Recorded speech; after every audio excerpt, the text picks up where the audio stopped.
Nigerians, good evening, great, wonderful people of Lagos State. It's a brand new, wonderful evening on your Thursday evening delight, lifted at. I remain yours truly, the mayor, Isaac Brown. To all the wonderful fans of this great, wonderful program, I'm going to say this. A big apology on the fact that you've not seen, you've not watched your program for a very, very long time. The reason was quite, very much in the air. It's got to do with the fact that the mayor, he's been indisposed for the last couple of weeks. But the most important thing is this: we're back on the block. We're back to the basics. Tonight's edition of Lifted Hearts will be helping ourselves to lift the heart and soul of some people. You remember, if you're a Christian, you know about Isaiah. Isaiah is all about sing, O ye barren. Sing, O ye barren. Barren, just like if you check it out from the Bible, has to do with the fact that when a woman found it very difficult to have the fruit of the womb, what and what must she do in order for God to smile and bless her? And that brings to fore the issue we're trying to discuss tonight on television. Motherhood. Motherhood at all cost, or motherhood at whatever cost. And I'm going to want you to actually weigh in on this very special edition of Lifted Heart. What is happening to us in this country called Nigeria? Our moral value? Do we still have what I would rather call the right to think properly, or think otherwise, or act otherwise?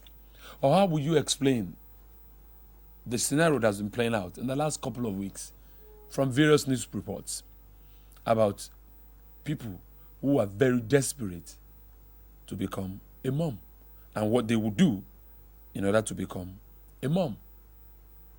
Two different platforms I'm going to share with you live on television this evening, and I really want you to weigh in so that we can lift the heart and soul of some of these women watching us on television tonight who probably may be about to take similar steps, take similar decision, so that when you call in tonight, when you weigh in tonight, they'll be able to check it out, the pros, the cons of these actions that they may be planning to take.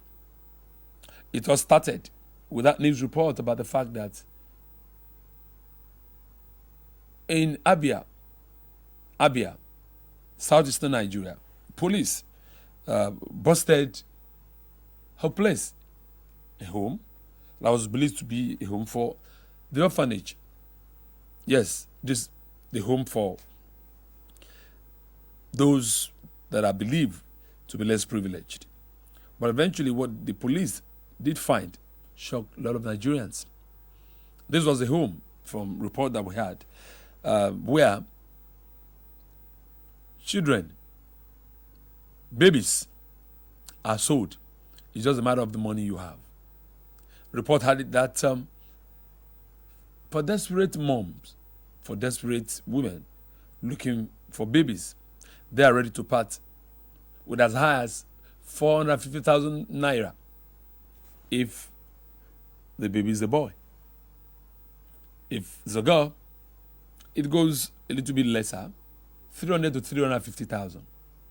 And for these homes, who usually have to project themselves as a home for the less privileged, orphanaged, what we found out that was being done in those homes will surely call to questions the humanity in us. It was said that young girls, teenagers, 13, 14, 15, are impregnated in these homes by the same boy provided by these people running this home in order for them to produce the fruit of the womb. And for these girls, they are not just doing this for the fun of it. If they succeed at the end of the day, and the baby they conceive, if it happens to be a boy, they get a reward, 100,000 naira. If it's a girl, A little bit lesser, 80,000. So many of homes like this were actually discovered by Nigerian police in some other states of the Federation. But we thought we've seen it all until a few weeks ago, another miracle baby issue came to fore. And this time around is a different ball game. It's out there in Port Harcourt, Rivers State. The police again, by chance, discover a home, again, projected as an orphanage. In there, they say it's all about producing miracle babies. How do they go about it? If you want a twin, it costs you only 1.5 million. Triplets, 2.7 million is what you have to cough. And how do you do that? How do you achieve that? How do you get those babies? So simple.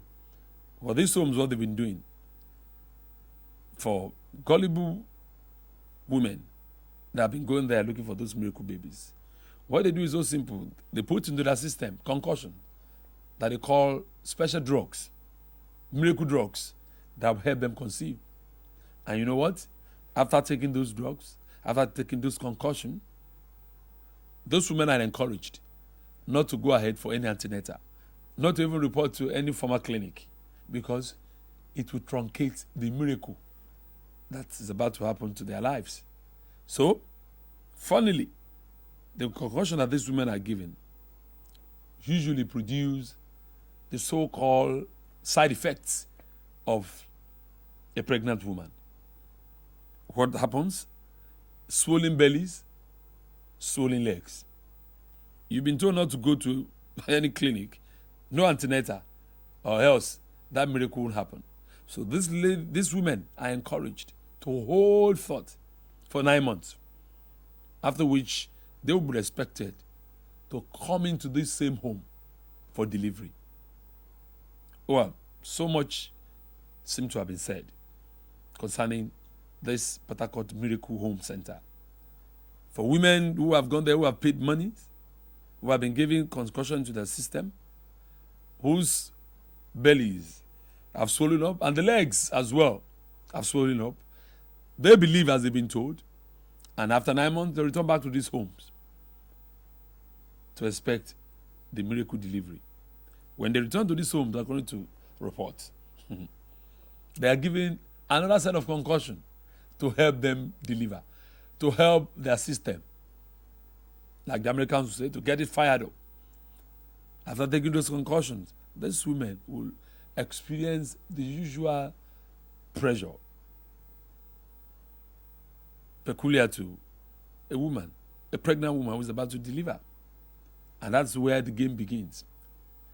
Part of the concussion from what was discovered actually contains sedative agents. These women appear to be laboring to deliver this miracle baby. By virtue of what they've been given, naturally what sets in, they become very dizzy. And before they regain their consciousness, babies will be crying by their sides. To make it look real, these owners of these homes will go a step further. Using blade, they cut into the private part of these women so that blood can flow. So that when they come into their senses, they see blood on their table and they see crying babies beside them.